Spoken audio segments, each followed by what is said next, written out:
আমি বেশি পানি টানতেছি। মহেন্দ্র বাহুবলী ওই কিসে পিছলা পরিচিত ছিলেন। কি ব্যাপার তোমরা এই যে নৌকা নিয়ে আসছি কিন্তু পানি হয়েছে এই দেখেন একটুখানি, সেই কারণে নৌকাটা চলতেছে না।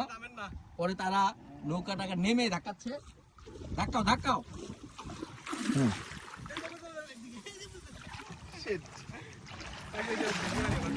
হ্যাঁ এবার আবার পানি আছে, উঠো উঠো উঠো উঠে যাও। তোমার ছাতাটা এক পাশে রাখো।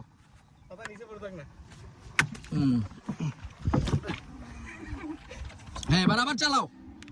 আমরা একটা বিলের মাঝখানে আসছি, ওই যে দেখেন মানুষজন ওখানে ইয়ে করতেছে। এখন মোটামুটি পানিটা মানে নৌকাটা মোটামুটি ভালো একটা জায়গায় আসছে। আস্তে ধীরে চালাও নৌকা। আপনার দেখা পাইনি।